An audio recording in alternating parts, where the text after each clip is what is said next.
ድነት ሙሉ የሚሆነው ኢየሱስ ክርስቶስን ብቻ በማመን ነው። ወገኖቼ አንድ እውነት ነግራችኋለሁ።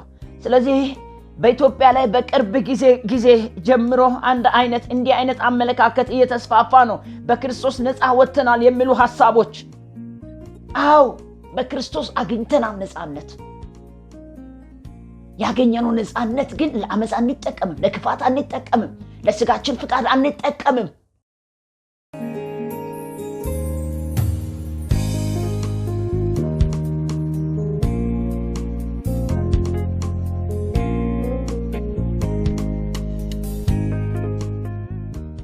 ሰላም ቅዱሳን፣ የጌታ ሰላምና ቸርነት ከሁላችን ጋር ይሁን። ዛሬ እግዚአብሔርን ቃል ከእናንተ ጋር ምናየውን ቃል አነባለሁ። ገላትያ ምዕራፍ 5 ላይ ከቁጥር 1 እስከ 15 ያለውን ሐሳብ አነብና ከዛም በኋላ የቃሉን ሐሳብ እናያለን። በክርስቶስ የሚገኝ ነፃነት በሚል ርዕስ በነፃነት ልንኖር ክርስቶስ ነፃ አወጣን። እንዲሁም ጸንታችሁ ቁሙ፣ እንደገናም በባርነት ቀንበር አትያዙ። እነሆ እኔ ጳውሎስ እላችኋለሁ፣ ብትገረዙ ክርስቶስ ምንም አይጠቅመውም፣ ሕግ ሁሉ እንዲፈጸም ግድ አለበት ብዬ ለሚገረዙት ሁሉ ለእያንዳንዳችሁ ደግሞ እመክራለሁ። በሕግ ልትጸኑ የምትፈልጉ ከክርስቶስ ተለይታችሁ ከጸጋው ወድቃችኋል። እኛ በመንፈስ በእምነት የጸደቅን ተስፋን እንጠብቃለን። በክርስቶስ ኢየሱስ ሆኖ በፍቅሩ የሚሰሩ እምነት እንጂ መገረዝ ቢሆን ወይም አለ መገረዝ አይጠቅመንም። በመልካም ትሮጡ ነበረ፣ ለእውነትም እንዳትታዘዙ ግን የከለከላችሁ። ማን ከለከላችሁ? ይህ ማባበል ከሚሰሯችሁ አላወጣም። ጥቂት እርሾ ሊጥን ሁሉ ያቦካል። የተለየ ነገር ከቶ እንዳታስቡ። እኔ ደግሞ በጌታ ስለእናንተ ታምኛለሁ። የሚያናውጧችሁ ማንም ቢሆን እነርሱ ፍርድን ሊሸከሙ ነው። ነገር ግን ወንድሞች ሆይ እኔ ገና እስካሁን መገረዝን ብሰብክ እስካሁን ድረስ ለምን ያሳድዱኛል? እንኪያስ የመስቀሉ እንቅፋት ተወግዷል። የሚያውካችሁ ይቆረጡ። ወንድሞች ሆይ እናንተ ለአርነት ተጠርታችኋል። ብቻ አርነትን ለስጋ ምክንያት አይስጥ፣ ነገር ግን በፍቅር እርስ በራሳችሁ እንደ ባሪያዎች ሁኑ። ሕግ ሁሉ በአንድ ቃል ይፈጸማልና እርሱም ባልንጀራህን እንደ ራስህ ውደድ የሚል ነው። ነገር ግን እርስ በራሳችሁ ብትነካከሱና ብትሰነካከሉ እርስ በራሳችሁ እንዳትጠፉ ተጠንቀቁ ይላል። ጸልየን የቃሉን ሐሳብ እናያለን። እግዚአብሔር አምላካችንና አባታችን ሆይ በዘመናት መካከል ብቻህን ጻድቅ የሆንክ አንተ ቅዱስ አምላክ ነህና የቃልን ሐሳብ በመካከላችን እንድትገልጥ መንፈስ ቅዱስ ክርስቶስን ጌታ ሆይ በመካከላችን ከፍ እንድታደርግ ለሚሰሙ ጸጋ ለኔ ለባሪያ ደግሞ የቃልን ደጅ እንድትከፍት ነው ጸልያለሁ። በነገር ሁሉ አንተ ጻድቅ ነህ።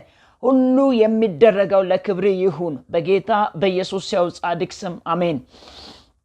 ገላትያ ምዕራፍ 5 ላይ ያለውን ቃል ከቁጥር 1 እስከ 15 ያለውን ሐሳብ አንብቤያለሁ። ከዛ በኋላ ያለው ሐሳብ ሌላ ሐሳብ ስለሆነ ስለዚህ ይሄ ገላትያን መጽሐፍ ጳውሎስ የጻፈበት ትልቁ ዓላማ ምንድነው? አንዳንድ አይሁዳውያን አስተማሪዎች መገረዝ የሙሴ ሕግ ቀንበል ለድነት አስፈላጊ ነው፣ የሙሴን ሕግ መፈጸም ክርስቶስን ማመን ብቻውን በቂ አይደለም፣ የሙሴን ሕግ መፈጸም አለብን፣ የኦሪት ሕግ መፈጸም አለብን።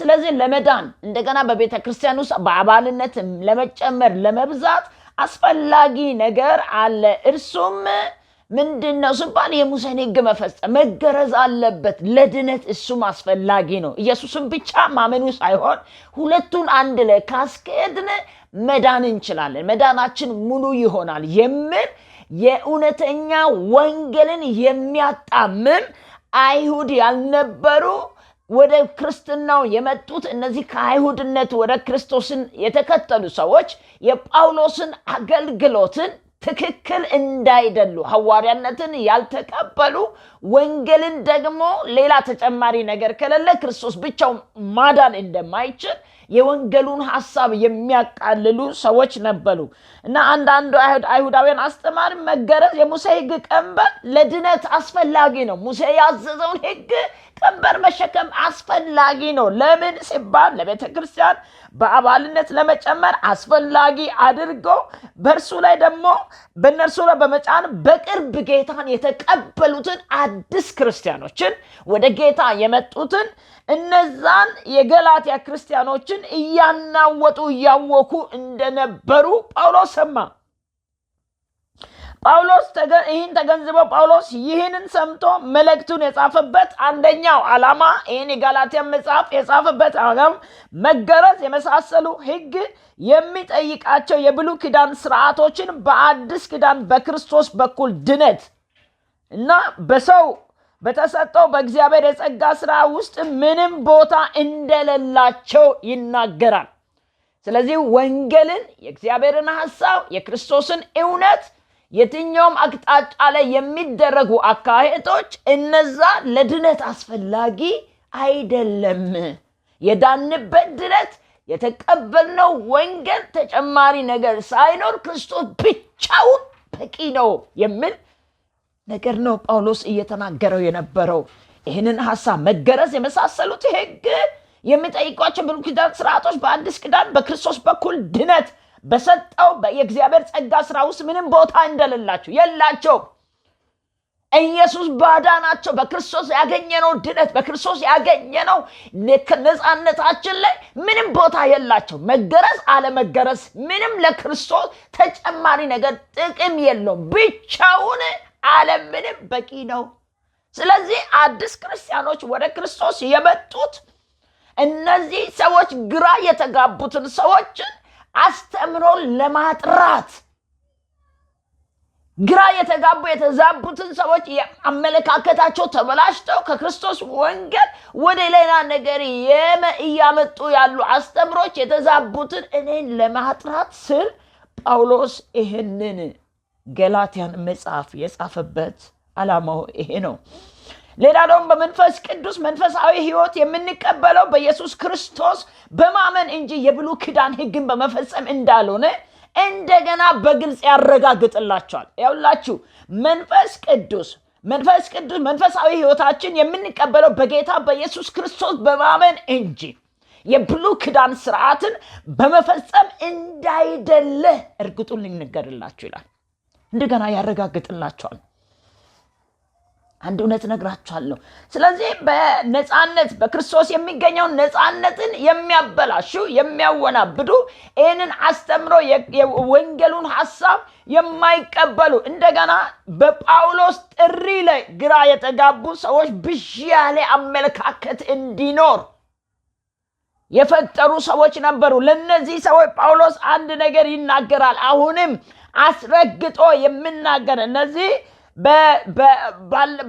በገላትያ ያሉት አዲስ ክርስቲያኖች ክርስቶስን በማወቅ ብቻ የሚገኘውን የእምነትን ነፃነት ክርስቲያናዊ ነፃነት በክርስቶስ የሚገኝ ነፃነትን አወናባጆች ነበሩ ከይሁድነት የመጡ እነዚህ ጌታን ገና የተቀበሉትን ኢየሱስን የሕይወታቸው መድኃኒት አድርጎ የተቀበሉትን ይህንን ሥርዓት ሕጉን የተለማመዳችሁትን ሥርዓቱን ፈጽሙ እሱ አስፈላጊ ነው ሙሉ ያደርጋል ድነትን ይላል ድነት ሙሉ የሆነው ኢየሱስ ክርስቶስን ብቻ በማመን ነው ዛሬ ይሁላችሁ በክርስቶስ ኢየሱስ የሚገኘውን ይህን ነፃነትን ይህንን በክርስቶስ ያገኘነውን ሕይወት ላይ ተጨማሪ ነገር አስፈላጊ አይደለም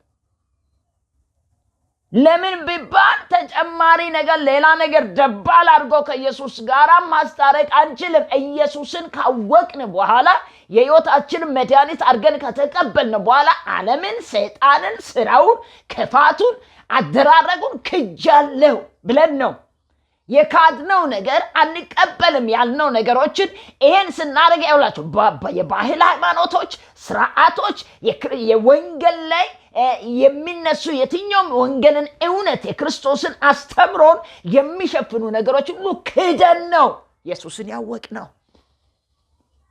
ዛሬም በምድረ ኢትዮጵያ ላይ በክርስቶስንም በማወቅ ውስጥ ሌላ ነገር ተጨማሪ አስፈላጊ ነው የሚባሉ ብዙ አስተምሮች አሉ። ደግሞ በክርስቶስ የተገኘውን ይሄ የክርስትናን እምነት ነፃነትን በሌላ ነገር የሚተረጉሙ ሰዎች አሉ። ይህንን ለማጥራት ነው ጳውሎስ የገላትያን መጽሐፍ የጻፈበት። ስለዚህ ምንድነው የሚለው? በመጀመሪያ ጳውሎስ እነዚህ የጳውሎስን አገልግሎትን በአብያተ ክርስቲያን ዘንድ የነበረውን ተቀባይነትን ለማሳጣት ጳውሎስ እውነትን ስለምናገር ጳውሎስ ስብከቱ አገልግሎቱ ክርስቶስን ብቻ ነበር።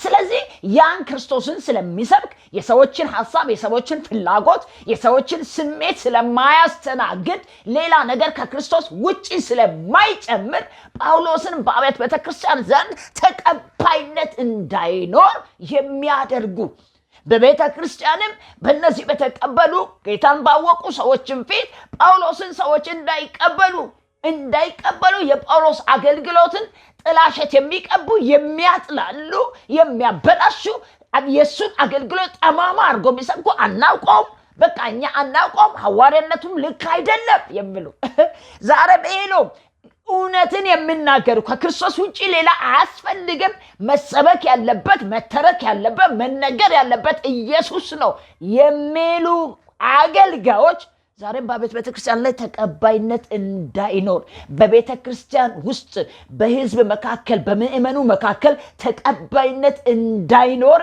አሁን እንደ ጳውሎስ ዘመን በድምጽ ሳይሆን በድምጽ አልባነት ሲቃወሙ እናያለን። እንዳያገለግሉ፣ መድረክ እንዳያገኙ፣ በሕዝብ ዘንድ እንዳያገኙ፣ እንዳይዙ፣ እንዳይቀጥሉ። ይሄ ነው ጳውሎስን በአብያተ ቤተክርስቲያን ተቀባይነት ለማሳጠት ዝቅ ለማድረግ በግል ይቃወሙት ነበረ። ስለዚህ ጳውሎስ ለተቃውሞቹ የሚሰጠው ለነሱ የሚሰጣቸው ነገር አንድ ነገር ነው። አንደኛ ከመጀመሪያ ሐዋርያት መካከል ስላልሆነ እውነተኛ ስልጣን የለውም። ከመጀመሪያ ሐዋርያት መካከል የለም። ስለዚህ እውነተኛ ስልጣን የለውም፣ ሐዋርያነቱንም አንቀበልም። እኔ አንድ ጥያቄ አለኝ። እግዚአብሔር ሰውን ሲጠራ ወይ አንተን ሲጠራ ወይ አንቺን እኔን ሲጠራ ማንንም አማክሮ አይጠራም። ለሐሳቡ ፈልጎ ሲያገኝ አለማንም አማካሪ ብቻው መረጠ። ቢልኮ እከለን አማክሮ እኔን ቢጠራይ ምናልባት እሷን ልጥራት ለእስራኤል ለወንጌል ታስፈልጋለች ብሎ ቢያማክር አያስፈልግም የሚሉ ብዙዎች አሉ። ማንንም ሳያማክር ሰዎች በዝቅተኛ አመለካከት ሰጡ አልሰጡ። ነገር ግን የነገስታት ንጉስ ከመረጠ በኋላ በምርጫው ላይ ለምንድነው ጥያቄ የሚገባባቸው? ዛሬ ቤተክርስቲያን ላይ ይሄ ነው። እሱ ተጠርቷል ወይስ አልተጠራም? ምርጫው እንዴት ነው? የሱ ነገር ትክክል አይደለም። በቃ አስተምሮቹ ኃይለኛ ናቸው። ጳውሎስ ስለዚህ ነው ትክክለኛ የሆነ ስብከት ስለሚሰብክ ትክክለኛ የሆነ ንግግር ስለሚናገር አይቀበሉትም። ከዋና ሐዋርያቶች መካከል የለም የሚል ተቃውሞ ነበረ። ዋናው ኢየሱስ ፊት ለፊት አግኝቶ ነው በደማስቆ መንገድ ላይ ሐዋርያ አድርጎ የሾመው። ስለዚህ እግዚአብሔር የሾመውን እሱ የጠራውን የሱን ሹመት እነሱ አጸደቁ አላጸደቁም፣ ተቀበሉ አልተቀበሉም፣ ጳውሎስ በዚህ አይጨነቅም። የሚገርም ነገር አይጨነቅም። ስለዚህ አንድ ነገር አለ ጳውሎስ ይህንን ለነሱ በጣም ለማጥራት ሲናገር ከመጀመሪያዎቹ መካከል ስላልሆነ እውነተኛ ስልጣን የለውም በማለት ይቃወሙት ነበር። እነዚህ የሚቃወሙት ሁለተኛ የእርሱን በጣም የሚገርመኝ ነገር የእርሱን መልእክት በኢየሩሳሌም ከተሰበከው ወንጌል የተለየ ነው በማለት ሁለተኛ የሚቃወሙበት የጳውሎስ መልእክት የጳውሎስ አገልግሎት በኢየሩሳሌም ከተሰበከው ስብከት የተለየ ነው በማለት ይከሱት ነበር። በቃ የተለየ ነው፣ ወንጌሉ የተለየ ነው፣ መልእክቱ የተለየ ነው ብለው ይሰብካሉ። ሶስተኛ በጸጋው ላይ የተመሰረተ መልእክት ሕግ የለሽ ነው፣ በጸጋ ላይ ብቻ የተመሰረተ ሕግ የለሽ መልእክት ስለሆነ እሱ ተቀባይነት የለውም ይላሉ። ጸጋው ላይ ሕግ አይጨመርም። በነፃነት ልንኖር ክርስቶስ ነፃ አውጥቶናል። በክርስቶስ የተገኘውን ነፃነትን በክርስቶስ የተገኘውን ድነት ላይ ጸጋ የለሽ አገልግሎት ነው። የሱ ማነው ሕግ የለሽ አገልግሎት ነው፣ በጸጋ ላይ ብቻ የተመሰረተ ነው። ወገኖች ዛሬም ቢሆን መንፈስ ቅዱስ በኃይል ሲሰራ የጸጋው እውነት ሲገለጥ ክርስቶስ ብቻ ሲሰበክ የሚያማቸዋል። ስለዚህ ይህንን በግልጽ ጳውሎስ በጸጋው ላይ ተመሰረተ በማለት ይቃሙ ነበር። ጳውሎስ ለእነዚህ ሰዎች የሰጠበት መልስ አለ። የክርስቶስ ሐዋርያ መሆኑን ስልጣኑ ቀጥታ ከእግዚአብሔር እንደሆነ ይናገራቸዋል። አንደኛ በጣም የኢየሱስ ክርስቶስ ሐዋርያ ይሆን ዘንድ የተሰጠው ስልጣን በቀጥታ ከእግዚአብሔር እንደተቀበለ መልስ ይሰጣል። እናንተ አይተጠራህም፣ ማን ጠራክ፣ ማን ላከክ ብላቸው ላይ መልእክተኝነት፣ ሐዋርያነት ስጦታው የላከኝ ቀጥታ ከማን? ከሰው አይደለም። ከማን ነው የተቀበለው? አንደኛ ጳውሎስ የተቀበለበት መንገድ የኢየሱስ ክርስቶስ ሐዋርያ እሆን ዘንድ የተሰጠኝ ስልጣን በቀጥታ ከእግዚአብሔር የተቀበልኩት ነው። ይህንን ደግሞ ያዕቆብም ጴጥሮስም ዮሐንስም ያጸድቁ ዘንድ ስልጣን ሰጥቶኛል። ይህንን እነሱ የተሰጠኝን ስልጣን አውቋል። ኢየሩሳሌም ባለች ቤተክርስቲያን ላይ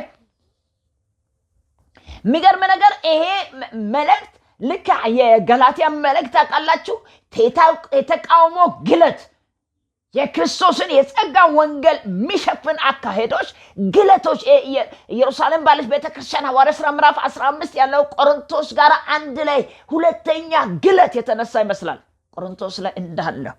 ስለዚህ በክርስቶስ እንድንኖር ክርስቶስ ነፃ አውጥቶናል። መገረዝ የመሳሰሉት ሕግ የሚጠይቃችሁን የብሉይ ኪዳን ስርዓትን በአዲስ ኪዳን በኢየሱስ በኩል ድነትን ምንም አስፈላጊ አይደለም በማለት ይናገራሉ። ሌላው ደግሞ በጣም የምናገረው ነገር ሁለተኛው ጳውሎስ እንደዚህ ይላል፣ መንፈስ ቅዱስና መንፈሳዊ ሕይወትን የሚቀጥለው በጌታ በኢየሱስ ክርስቶስ በማመን እንጂ የብሉይ ኪዳንን ሕግ በመጠበቅ አይደለም።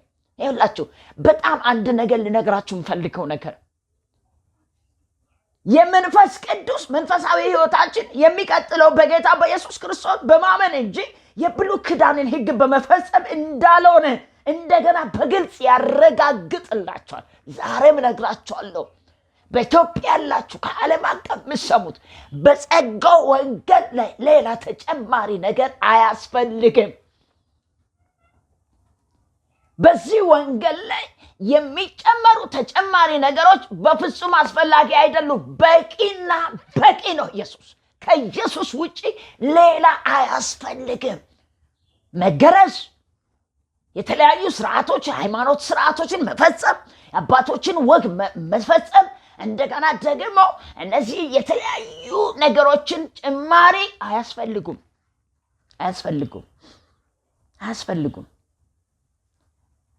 በዚህ ላይ አንድ ነገር መናገር ፈልጋለሁ። ይሄ በክርስቶስ የተገኘውን እምነት ብዙ ጊዜ ሰዎች በክርስቶስ የተገኘውን ነፃነትን አግኝተናል፣ ጸጋው አድኖናል፣ ክርስቶስ ስለኛ ያለውን ሁሉ ነገር ጨርሶልናል፣ ሁሉ ነገር ፈጽሞልናል። ነገር ግን በተፈጸመበት ጉዳይ ላይ ደግሞ በተከፈለልን ዋጋ መሰረት እንዴት መኖር እንዳለብን ወንጌል ለኛ የእግዚአብሔር ቃል የሚናገር አካሄዶች አሉ። አንድ ገላትያ ምዕራፍ 5 ከቁጥር 1 እስከ 15 ባለው ሐሳብ ላይ አንድ ያገኘሁትን ነገር ትንሽ መናገር ፈልጋለሁ። አንድ ትምህርት ቤት ላይ አንድ ቦታ ላይ አንድ ሰው አንድ አስተምሮ አስተማረ ለሰዎች። እንደዚህ የሚል አስተምሮ ካስተማረ በኋላ በጣም የሚገርም ነገር ያስተማረው ምን ነው? የእግዚአብሔርን ሕግ ከእንግዲህ በእኛ ላይ ተፈጻሚነት የላቸውም። ለምን ሲባል እነዚህ ሕግጋትን መጠበቅ አያስፈልግም። በተጨማሪ እግዚአብሔርን ደስ የሚያሰኙ በነፍሳችን እንጂ በስጋችን አይደለም የሚል ስህተት አስተምሮ ተነስቶ ነበረ በአንድ ቦታ ላይ እና ልክ ገላትያ ላይ የተነሳው አይነት እና በቃ እግዚአብሔርን ደስ የምናሰኘው በነፍሳችን ነው እንጂ በስጋችን አይደለም በስጋችን አይደለም። ስለሆነም እስከ ጸለያችሁ ድረስ በልሳን እስከ ተናገራችሁ ድረስ እስከ ዘመራችሁ ድረስ በቃ እስከ ጸለያችሁ ድረስ ንጹህ መሆናችን የተረጋገጠ ነው። ስለዚህ በስጋችሁ የምታደርጉ ነገር ምንም እግዚአብሔርን አይበድልም። በስጋችሁ እንደፈለጋችሁ መኖር። ለምን? ክርስቶስ በነፃነት እንድንኖር ነፃ አውጥቶናል። ትርጉሙ ይሄ አይደለም። ከዛ ብሎ ይሄን አስተምሮ ከሰማ በኋላ አንድ ሰው እንደዚህ ያደረገ ይላል እዛ ጋር ባየሁት ነገር ላይ በስጋ የምታደርጉ ምንም አሳሳቢ አይደለም በማለት የተሰበከውን ስብከት አንድ ወጣት በመስማት እንደዚህ ያደረገ ይላል። በፍቃደኝነት ስለዚህ ማመንዘር፣ ህብረተሰቡ ሴቶች ጋር ማመንዘር፣ በቃ የተለያዩ ነገሮችን ማድረግ፣ እንደገና ደግሞ ውሸትን መናገር፣ የተለያዩ ነገሮችን ማድረግ፣ እነዚህ ምንም ችግር የለም ክርስቶስ ነፃ አውጥቶናል ሲባል ያ ወጣት ማመንዘር ጀመረ፣ መዋሸት ጀመረ፣ መስረቅ ጀመረ። በዛ በሚማርበት ትምህርት ቤት ላይ ከተማሪዎች እንደገና የተለያዩ ፈተናዎችን መስረቅ ጀመረ። ወገኖቼ አንድ እውነት ነግራችኋለሁ። ስለዚህ በኢትዮጵያ ላይ በቅርብ ጊዜ ጀምሮ እንዲህ አይነት አመለካከት እየተስፋፋ ነው። በክርስቶስ ነፃ ወጥተናል የሚሉ ሐሳቦች፣ ሰውን እንደፈለጋችሁ ኑሩ፣ መዋሸት ችግር የለው፣ በስጋችሁ የፈለገውን ብታደርጉ። መጽሐፍ ቅዱስ የእግዚአብሔር ቃል አንድ ነገር ይላል። ክርስቶስ ኢየሱስ በመጣ ጊዜ በነፍሳችሁም ይላል በስጋችሁ እሱን ትቀድሱ ዘንድ፣ ለዛ ነው በዋጋ ተገዝታችኋልና የራሳችሁ አይደላችሁም የሚለው።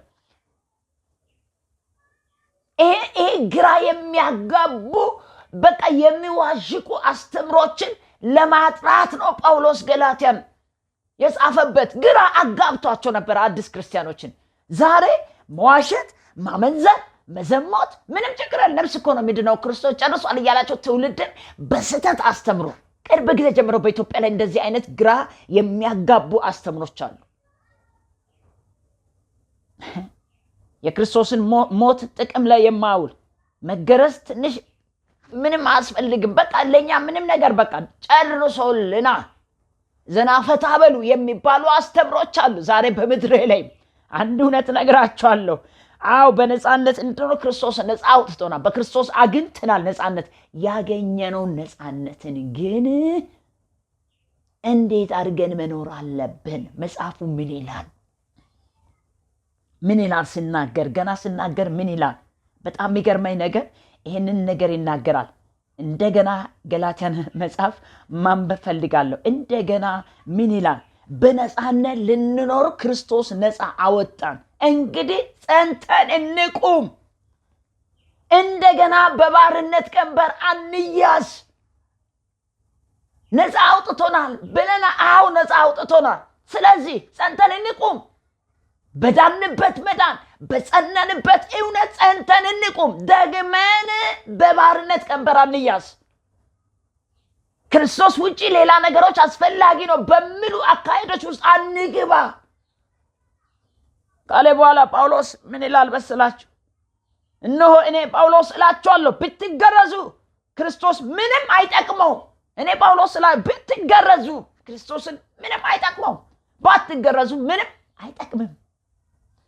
ሕግ ሁሉ እንዲፈጸም ግድ የለም ብዬ ለሚገረዙ ለእያንዳንዳችሁ ደግሞ እመክራለሁ። ምንም በገረዛችሁትም መገረዛችሁም አለመገረዛችሁ ምንም ለድነታችሁ ዋስትና የለውም።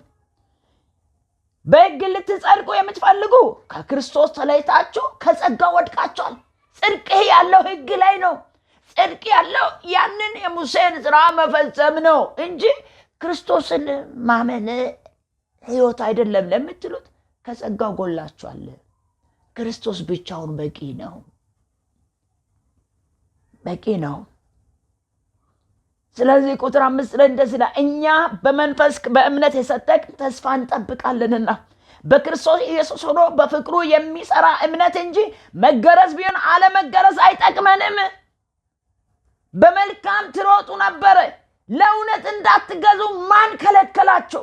ይህን ማባበል ከሚፈጥሯችሁ ማን ነው? ጥቂት ጊዜ ይህን ነው ገላትያ ለምናውቁ ብዙ ጊዜ ትላንትና የሰማችሁት ወንጌል የሚበርዝ አስተምሮ ከየት ሰማችሁ? ግራ እያጋቡ የሚያውኳችሁ ምንድን ነው? ሌላ ወንጌል ለምን? እኔ ከሰበኩት ወንጌል ውጪ ጠማማ ወንጌል ምሰብክ ከክርስቶስ ውጪ የሚሰብክ የሰማይ መልአክ ቢሆን የተረገመ ይሁን። ስለዚህ አለ ጳውሎስ የሚያውካችሁ ይቆረጥ። ይህን ወንጌል እየበጠበጡ ግራ የሚያጋቡ እምነታችሁን እንድትጠራጠሩ፣ ድነታችሁን እንድትጠራጠሩ፣ በክርስቶስ ያገኛችሁ ነፃነትን እንድትጠራጠሩ የሚያደርጉ ይቆረጡ። የሚያውካችሁ ይህን ለዲያብሎስ ይላችሁ የሚያውካችሁ ይቆረጥ ተብሎ የዲያብሎስ ላይ አስተምሮ ስህተትን ነው ጳውሎስ እንደዛ ያለው። እውነተኛ ያልሆኑ አስተምሮች ዛሬም በምድር ላይ ገኗል። የሰው ልብ የገዛ ሰውን በጣም በቃ በትዕቢት ውስጥ እንዲገቡ ያደረገ ስለዚህ ይህን ማባበል ከሚጠሏችሁ አልለወጠም። ጥቂት እርሾ ሊጥን ሁሉ ያቦካል። የተለየ ነገር ከቶ እንዳታስቡ፣ እኔ በጌታ ስለናንተ ታምኛለሁ። የሚያናውጣችሁ ማንም ቢኖር እርሱ ግን ፍርዱን ሊሸከም ነው። የሚያናውጥ ሌላ ወንጌል ምናገር ክርስቶስ ውጪ ተጨማሪም እሱ ፍርድን ይቀበላል። አሁንም አንድ ነገር ነግራቸው፣ ከኢየሱስ ውጪ ተጨማሪ የምትናገሩ ፍርድ ይጠብቃል። በዚህ ቃል ላይ የሚጨምርም የሚቀንስም ፍርድ አለ። ስለምን እንደምትናገሩ በጣም ታዋቂ ሆናችሁ ትሰብካላችሁ። የምትሰብኩትን ቃል እየተገበራችሁ አይደለም። ዛሬ እውነት ክርስቶስ ብቻ ይሰበክ የሚሉትን እየገደላችሁ ያላችሁ፣ ጳውሎስን በአብያተ ቤተክርስቲያን ውስጥ ተቀባይነት እንዲያጣ፣ በሕዝብ መካከል ተቀባይነት እንዲታጣ፣ ጥሪው ላይ ሰው እንዲጠራጠር በአስተምሮ ግራ የሚያጋቡ እንደነበሩ ዛሬ በቤተ ክርስቲያን ውስጥ እግዚአብሔር በእውነት በጠራቸው ላይ፣ እግዚአብሔር በእውነት በመረጣቸው ላይ ግራ የምታጋቡ እንዳያስተምሩ በድምፅ አልባ መድረክ ላይ እንኳን ጠጋ እንዳይል እየከለከላችሁ ያላችሁ፣ ዛሬ ወንበር ይዘናል ብላችሁ በያዛችሁ ወንበር እኔ የበጎች እረኛ ነኝ እንድጠብቅ እግዚአብሔር ጠርቶኛል እያላችሁ እንደገና ትውልድን የምትገሉ በጎችን ትጠየቃላችሁ። ፍርድ ይጠብቃል። ፍርድ ይጠብቃል። ዛሬ እኮ በስተት አካሄድ የሚሄዱትን መቃወም አንችልም። ለምን መሰለ? በሰዎች ልብ ላይ ራሳቸውን ስለሳሉ ስለነሱ የሚከራከሩ ብዙዎች አሉ። ስለዚህ ይቆረጡ ካለ በኋላ የሚያውካችሁ ይቆረጡ ካለ፣ ወንድሞች እናንተ ለአርነት ተጠርታችኋል። ብቻ አርነታችሁ ለስጋ ምክንያት አይስጥ፣ ነገር ግን በፍቅር እርስ በራሳችሁ እንደ ባሪያዎች ሁኑ። በአርነት ለመኖር ተጠርታችኋል። አርነት ያወጣችሁ ክርስቶስ ነው። ስለዚህ ለፍቃችሁ ስጋችሁ ፍቃድ አትስጡ። ማንነታችሁ ይገዛ። አው በክርስቶስ አግኝተናል ነፃነት። ያገኘነው ነፃነት ግን ለአመፃ አንጠቀምም፣ ለክፋት አንጠቀምም፣ ለስጋችን ፍቃድ አንጠቀምም፣ ለሰው ፍቃድ አንጠቀመው። ያገኘነው ነፃነት ለእውነትና ለጽድቅ ሕይወት እንጠቀማለን።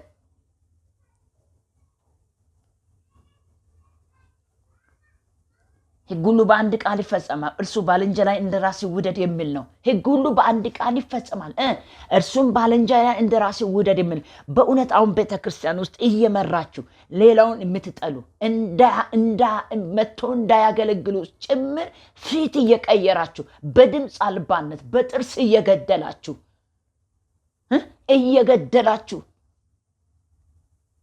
ስለ ፍቅር የምትሰብኩ እየገደላችሁ ተቀበሉ ወንድምን የምትሉ እየገደላችሁ በአስተምሯችሁ የምትሸውዱ፣ ይሄ ራሱ ስህተት አስተምሮ ነው። ሳታደርጉ የምትሰብኩት ተመለሱ። ስለዚህ እንደዚህ ይላል ጳውሎስ፣ ሕግ ሁሉ በአንድ ቃል ይፈጸማል። ከዛስ ነገር ግን እርስ በራሳችሁ ብትነካከሱ እርስ በራሳችሁ እንዳትጠፉ ተጠንቀቁ ይላል። በእግዚአብሔር ዘንድ ተቀባይነት እናገኝ ዘንድ ኢየሱስ ክርስቶስ በመስቀል ላይ ሞቶልናል። በፍጹም ልባችን ማመን አለብን።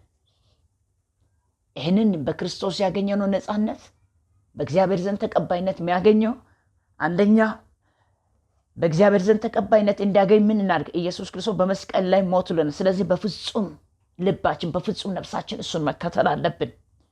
የጳውሎስ እምነት ድነቱ ያገኘው ተስፋው የተመሰረተው የትኛው በማን ላይ ነው ሲባል በኢየሱስ ክርስቶስ ብቻ እንደሆነ ያስረዳል። ሌላ ተጨማሪ ነገር አልሰብክላችሁም። እኔም በተጨማሪ ነገር ከሚዋዥቅበት ያዳነኝ እሱ ስለሆነ ሕግን መፈጸም፣ ስርዓቶችን መጠበቅ፣ የአይሁድ አስተምሮችን መጠበቅ፣ የሙሴን ሕግ መፈጸም እሱ እውነት ይመስለኝ ነበረ። በዚህ የተነሳ ቀናተኛውን ነብሰ ገዳይ ስለነበርኩ ከዛ ስርዓት ሁሉ አውጥቶ ነፃነትን የሰጠኝን በመስቀል የሞተልኝ የእሱን ስራ አወራለሁ እንጂ ትላንት የጣልኩትን ያንን አሮጌ ማንነትን ማውራት አልችልም። ስለዚህ ክርስቶስ ነፃ አውጥቷል። እውነተኛ የክርስቲያን ነፃነት በመንፈስ ቅዱስ ምሪት በሱ ብቻ በመመላለስ እንጂ ሌላ ነገር መጨመር አይደለም። ተጠንቀቁ ይላል ጳውሎስ በዚህ ጉዳይ ላይ። የእምነታችን እውነታ የሚገለጸው እግዚአብሔር በሙሉ ልባችን፣ ነፍሳችን፣ ስጋችን፣ ሐሳባችን እንድንወደውና እንድንታዘዘው ነው። የእምነታችን ነፃነት የሚጠበቀው ጸንቶ የሚኖረው በፍጹም ልባችን፣ በፍጹም ነፍሳችን እግዚአብሔርን ስናመልከው ስንከተለ ነው። ሌላው ደግሞ በጣም የሚገርም ነገር